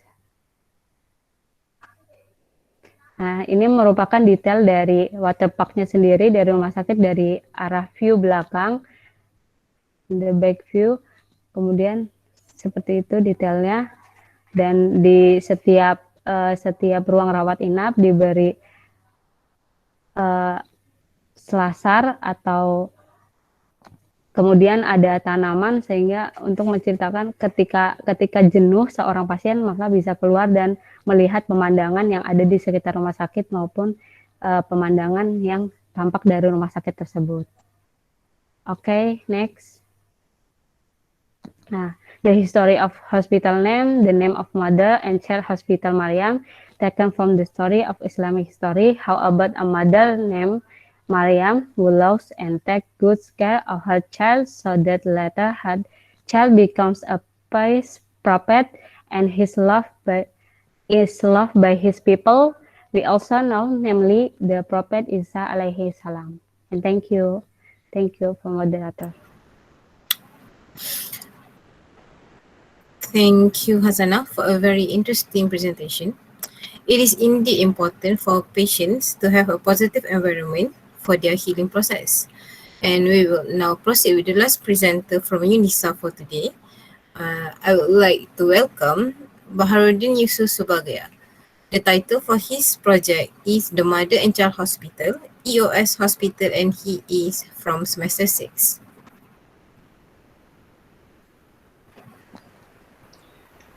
Okay, good morning, everybody. My name is Baharuddin Yusuf Subagaya from Architecture Department Aisyah Yogyakarta University, and this is my project studio on 6th semester, EOS and Mother Child Hospital. Next. When I was kid, I usually think medical facility is a creepy place, and honestly, there is no interested on hospital. I just go there if urgent or present. And okay, so what issue on the hospital at this time? The first is absolutely unattractive place, not interesting, just massive, solid, and smiles like medicine. Some people said hospital has a lot of bad memory, but we can reduce it. And that's written from the disease. And all right, we know this case. So some people said a hospital has a lot of bad memory, but we can reduce it, make hospital more memorable and interesting. And the second is analysis diagnosis take a long time. It takes time to analyze and disease or symptom, and laboratory genomic tests take a long time to be investigated. Next. All right, this is the main idea for this project, tech and nature. Okay, and the technology, we have some point like computerized, automation, transportation, and on nature, we have shady and sustain. Okay, next. All right, this building located on Nogotirto, Gamping, Sleman Regency. The good news, the site is accessible area, direct on Ring Road or the main road around the city of Yogyakarta. This hospital will build an area of 26,000 square meters, which was a large area from hospital and also accessible for evacuation and living land of water absorption. All right, next. All right, let's look at the sketch picture. On this picture, I use the analogy of banyan tree, or in Indonesian called pokok beringin. Di Indonesia disebut pohon beringin gitu. This tree can grow tall and wide, tajuknya lebar gitu. That can impact for environment and some creature around the banyan tree that can benefit like a saving water, living area from some bugs and animals. And its dense leaves can filter air and reduce pollution. Nah, same as banyan tree, I want to make building like that. Building can impact from users and environment. Next. Next, please.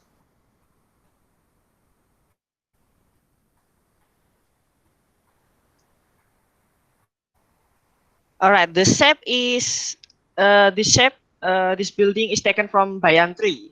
Banyan trees can grow close to each other.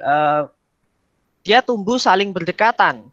Where if they are close together, they are a water spring. Or in Indonesia, specific on Java Island, we call sendang or some natural pond from root and banyan tree, which stores water. On this tree, there are 4 banyan tree. They roots are tied to each other. Jadi akarnya tuh saling terikat dan dia membentuk sebuah bentangan gitu. On the shape, the tree is a cylinder and the root is a bridge, and finally create the shape of building like on this picture. All right, next.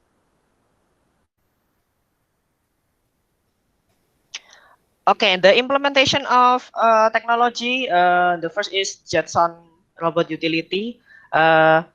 Multi-building need more practical utility, and there is the Jetson is platform chipset programmable from NVIDIA. Basically, it's delivery robot assisted. They available at several points for transit, parking, charge, and the battery. On the single building, there are a charging station and road path programmed from Jetson robot. This is available on single building and every floor, as you can see at this diagram. And on the right is the movement Jetson system for multi-building, all area on this hospital. All right, next. Okay, this is the illustration Jetson from NVIDIA platform and DJI. They have 2 containers which can be removed. Jadi dia membawa 2 buah container atau wadah. Jetson will deliver a food, medical device, medicine, or medical waste. Minimizing contact with hazardous waste, robot can carry the waste safely and securely closed. Jadi dia akan bawa limbahnya secara tertutup dan nggak akan berbahaya bagi manusia. Okay, next. Alright, this is there is one of features a modern hospital should have, the NVIDIA Clara. Yeah, we know NVIDIA is the one computer manufacturer with one of the most advanced software and AI development capabilities. And NVIDIA Clara is healthcare application framework for AI powering imaging, genomic, and for the development and deployment of smart sensor. Look at these pictures. This is COVID-19 by NVIDIA Clara analysis and medical image visualization. Clara have procedural process to complete analysis. First, the patient gets some investigate with the medical equipment, and the doctor and medical staff collect the data inside the computer, and the doctor can add certain data according to the physical observation of non-medical device. The next step is the AI process. On this step, operator and programmer will input pipeline and watch AI works. Jadi nanti dia diinput ke alat, diinput ke sama dokternya, diverifikasi, terus ada seorang programmer yang dia mengawasi AI tersebut. Okay, the next. This is diagram how Clara works from medical research and until multi results. The result can be uploaded to NVIDIA Global Server, and the data can use from AI deep learning for grow more smarter and ready to download and update every hospital. Jadi setiap penyakit, setiap scans itu akan diupload ke NVIDIA Global Server dan nantinya akan di-download untuk membuat si artificial intelligence itu lebih pintar dan lebih bisa menganalisa kembali. Okay, next. Alright, every data from hospital and research all around the world will upload and collect to create a smarter global AI. Seperti yang sudah dijelaskan tadi, AI will become a new local model and train and deep learning of federated server. Jadi dia di training di server pusat terus akan di-download ke masing-masing hospital. This process keep repeat like this until AI getting smarter from medical analysis. Alright, next. This is the local area network planning on EOS. On this hospital, we need server room and some utility to make all medical equipment connect with main computer. The matters room like laboratory, radiology, and ICU and operation chamber should connect with server and data scientists to collect some case and make more better result. But problem Clara installation is we need DGX system that's over than $100,000 from single system. Has a lot of cost and we need multi-computer on there to multitask. Complicated. The second is complicated IT installation, and the next is qualified human resource, qualified medical equipment that can be integrated on the computer, and AI and supercomputer use a different way of analysis their work by comparing a data or jadi dokter dan mesin itu menganalisa secara berbeda, jadi hasilnya bisa berbeda dan nanti akan di-compare kembali. Okay, next. Alright, the large hospital maybe need more time to walk around. Jadi kalau jika kita berjalan pastinya akan capek. And even more, the medical staff need speed to handle their patient. That's why I integrated the electric scooter to fast travel. The scooter is available on all building and several points. It can be used for officer and public. Next.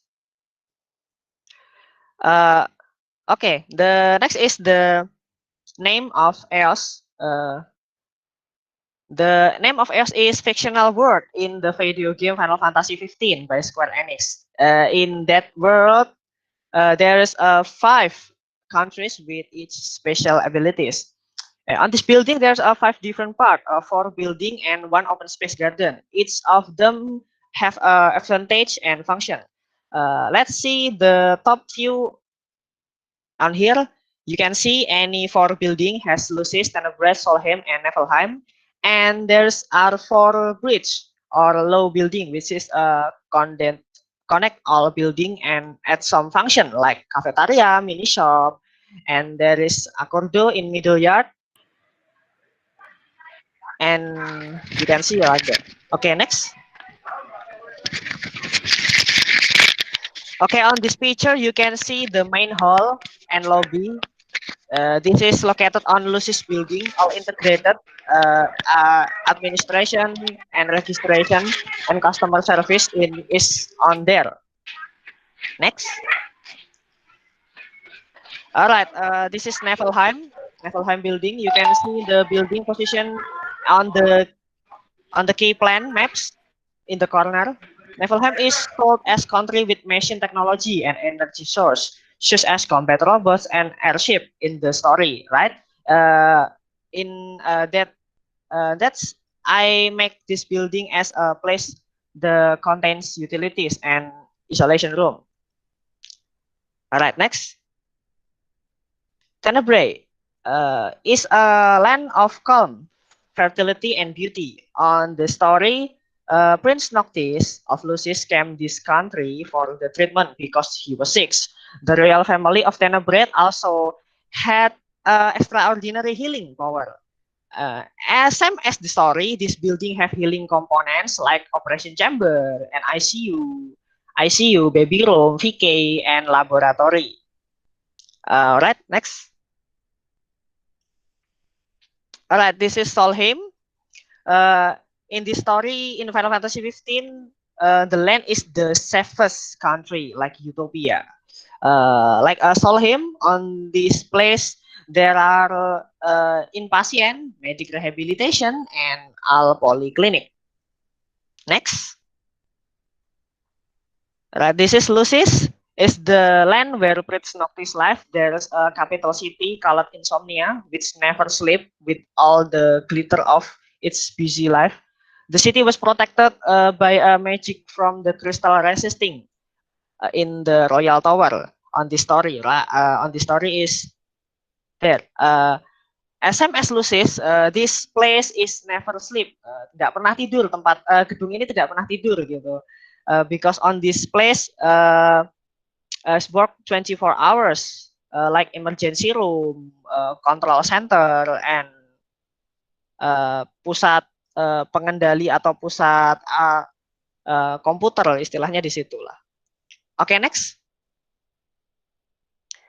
Okay, this is the special place. Accordo is the on the story is the archipelago with the capital, which is the most beautiful place on the story of Final Fantasy 15. And same as story, I want to make this place is the most beautiful place on the hospital. Basically, Accordo is middle yard with Pune. On the top, you can see there is a skyway or fly corridor that scratches and cross each other. I use full of natural grass on this place, on this yard, that can reduce solar thermal and make looks like more nature. All right, next. This is the natural implementation, water harvesting. The analogy of Bayantri is implemented on this place. Accordo have a Pune water harvesting. This is a schema of water harvesting. You can see on here, water from roof and direct rain will stream it by canal or pipe. Some water will fill Accordo Pune. Jadi sebagian air akan ngumpul di kolam tengah ini, tapi sebagian lagi akan masuk ke reservoir. Then filter and final on the ground tank. And this process takes place in the basement of Nefelheim. Jadi proses itu ada di dalam basement gedung yang ada di pojok atau dinamakan Nefelheim di sini. Right, next slide. This is Accordo passive cooling. Thanks to reflection, water, and vegetation that can reduce a solar thermal because the reflection has been reduced from the cold surface. It's better than pavers or asphalt. They are more conductive and cannot absorb thermal. Jadi aspal atau sesuatu surface yang yang keras seperti beton itu dia tidak bisa memantulkan cahaya, dia tidak bisa menyerap panas. Makanya dia lebih cenderung terkesan panas untuk sebuah material. Alright, next. Alright, this is a skyway or flying corridor is made from tubular glass. The hollow steel and aluminum reduced weight compared by traditional structure and heavy. You can see a lot of bracing. It helps structure to be more rigid, lebih kuat jadinya. Dia menggunakan bracing yang banyak begitu. Okay, the next. This is a interior of skyway, and the structure here can be aesthetic with reflection on floor and ceiling. You can see. Jadi dia mantul di atas plafon atap sama di lantainya. Lalu di sebelahnya kita bisa lihat the bottom of structure the skyway. Okay, next. Okay, before I end this presentation, I want to show you some video showreel this hospital. Let's see and enjoy. Yes.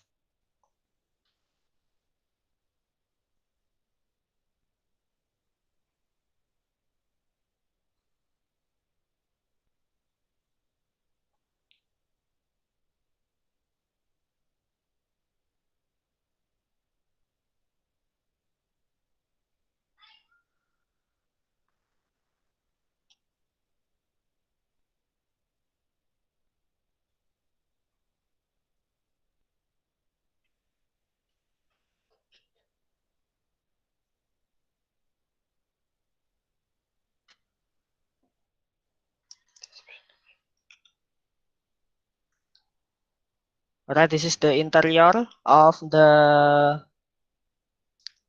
Lucis building.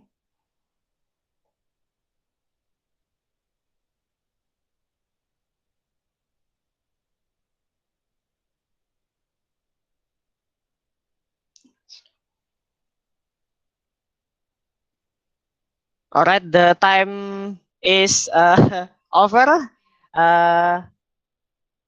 Dan waktu mungkin saya kembalikan ke moderator. Oke. Thank you for your attention. Okay, thank you, Rudy, for a very clear presentation. Because as we all know, parents always have issue when they wanted to bring their children to hospital. Because as you mentioned earlier, we always has bad memories when it comes to hospitals. So, thank you to all presenter from UNISA. We will now proceed to the question and answer session. So to those who have questions to us, you may send it to the chat box. Because I think we have received a lot of questions for the architecture students. So I will first read the question from Dr. Nur Ida Ali. I know the several attributes.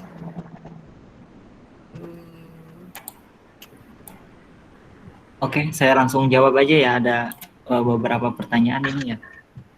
Iya. Oke. Ini may I know the health school attribute. Jadi ada apa aja sih yang ada di sekolah sehat ini? Jadi di sekolah sehat ini ada dua yang perlu kita terapkan. Yang pertama kita secara fisik, yang kedua yaitu non fisik. Secara fisik kita mempertahankan bangunan existing yang ada di sana dan menata zona ruang yang ada di sana agar menjadi satu kesatuan, mudah diakses, dan menata kondisi-kondisi yang sangat darurat. Misalkan penggunaan terhadap material yang ada di bangunan, materialnya tidak licin, dan di setiap tangga juga ini ada batasannya terhadap ketinggian tangga, ada batas maksimumnya. Jadi ada timbal baliknya terhadap pengguna untuk menggunakan suatu bangunan ini, terutama dalam fisik bangunannya ini.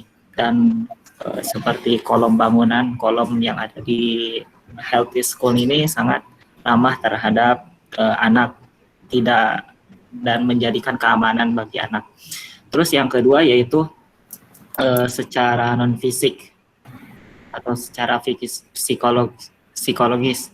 Nah, secara psikologis bangunan yang diterapkan di Healthy School ini akan menjadikan pengaruh terhadap pengguna. Nah, apa itu yang menjadikan pengaruhnya?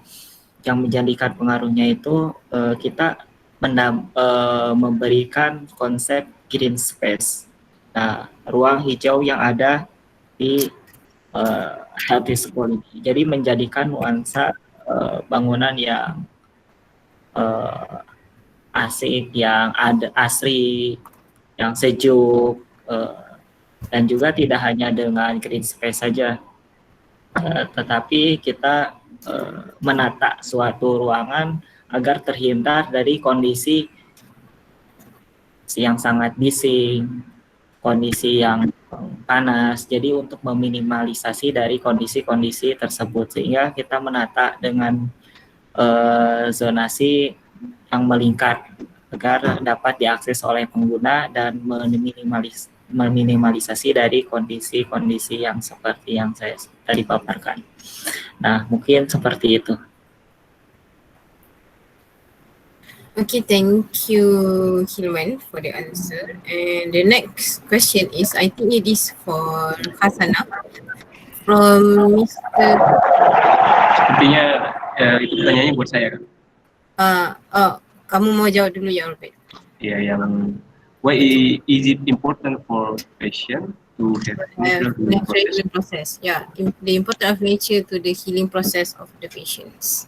Ya, jadi kita tahu bahwa selain ada medical healing, juga ada self healing, yaitu secara kita juga diri sendiri yang menyembuhkan penyakit. Jadi dengan adanya potensi alam ini dapat mendukung self healing ini, sehingga tercipta potensi alam ini menciptakan sebuah healing environment yang membantu proses penyembuhan. Nah, karena dapat memanfaatkan potensi alam untuk mendukung penyembuhan secara psikologis. Sehingga kita lihat pada desain, yaitu ada relaxation garden, ada barrier forest yang membentuk iklim, yang membentuk ekosistem baru seperti hadirnya burung, hadirnya kupu-kupu.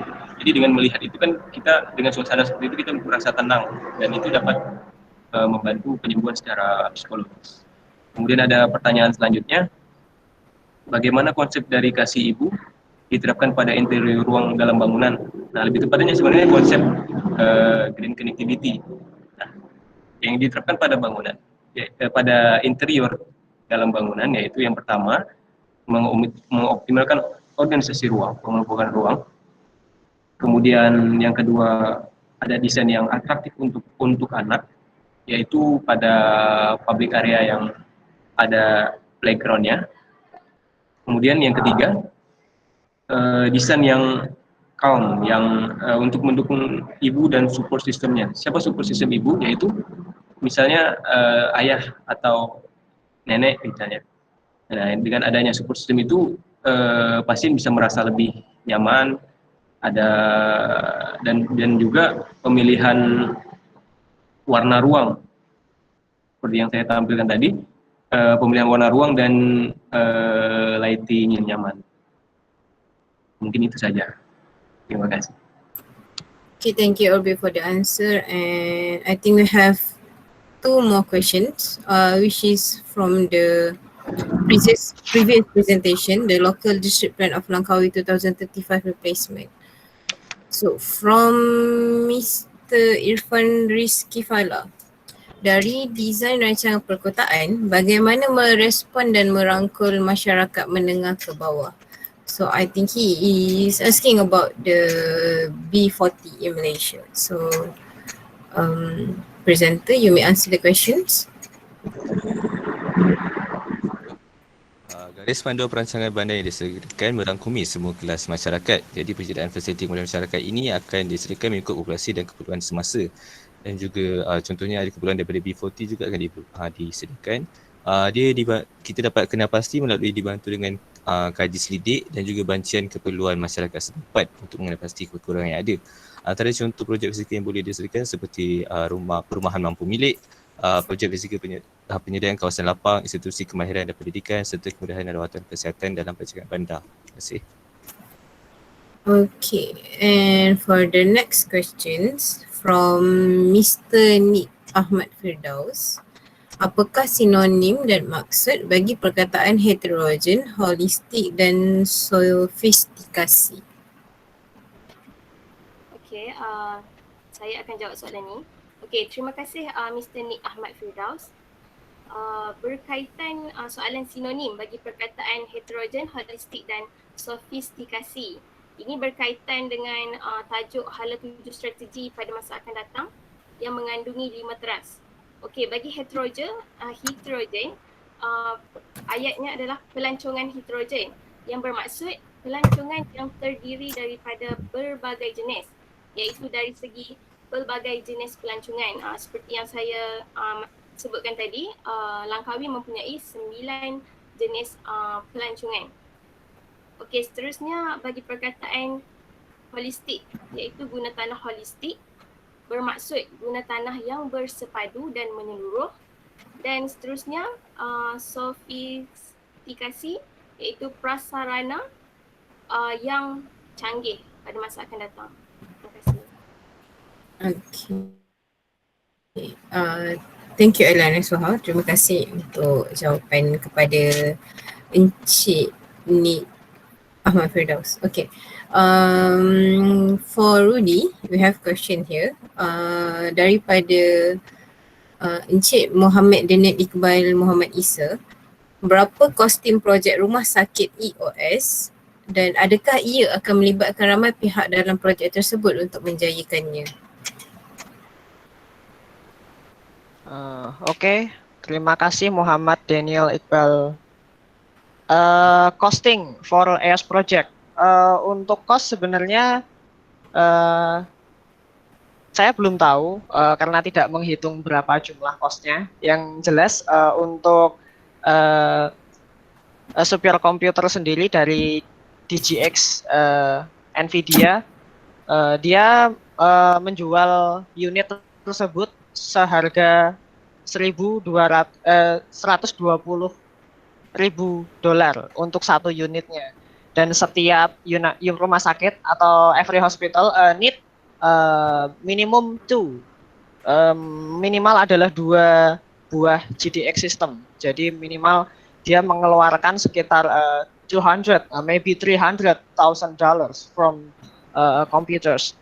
Dan apakah melibatkan ramai pihak? Ya pastinya project ini melibatkan banyak sekali pihak seperti staff IT atau computer engineers, lalu dia ada untuk kesehatan dia ada staff sendiri, terus bukan staff, tenaga ahli atau spesial ilmu di bidangnya gitu. Terus dia ada botani untuk maintenance tanaman dan perawatan segala macam. Lalu untuk engineer-nya juga dia harus bagus karena bentuknya dan materialnya juga tidak biasa. Seperti Skyway, seperti tubular truss yang tadi dipresentasikan. Ya mungkin segitu bisa menjawab. Thank you. Okay. Thank you Rudy for the answer. And I guess we already done with today's presentation. Sorry, oh you have another questions. Oh, I want to add a statement from Orbit about healing. About the healing process. What is the term biophilia, we just test that there will be more people healthy and physical and psychological natural environment designed based on the concept of biophilia are called design biophilic by presenting a green space for improvement quality of life that affect health and well-being. Biopilik ini sendiri menghadirkan ruang hijau untuk perbaikan kualitas hidup yang mempengaruhi kesehatan dan kesejahteraan manusia. Pendekatan biopilik, jika manusia ada atau berinteraksi dengan alam, khususnya tumbuhan, maka akan meningkatkan kesembuhan.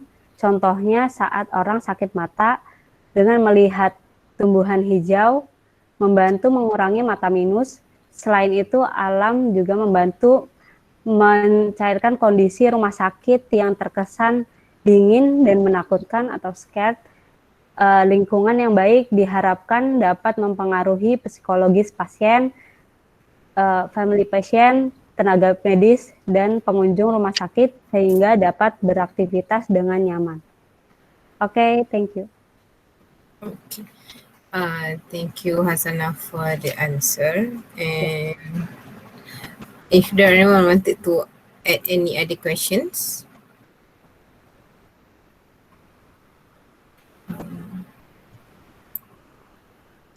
If so, I think we already done with today's presentation because both presenters from University Technology Marapera and also students from UNISA has already done their presentation. So before we ended our session for today, can I ask all of the presenters and also all the audience to on your camera, because we wanted to take pictures or we wanted to take print screen of it as part of our memories for today's session, for today's webinar.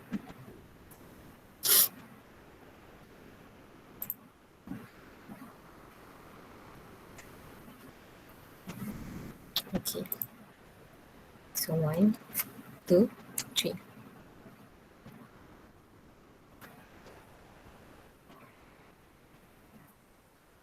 Okay. Thank you everyone for today's effort and hoping to maybe like collaborating with you guys in the future, and congratulations on the efforts for all that you have put in for today's presentation. Thank you. Thank you. Thank you everyone. Assalamualaikum. Thank you everyone. Assalamualaikum. Assalamualaikum. Waalaikumsalam. I ended today's webinar.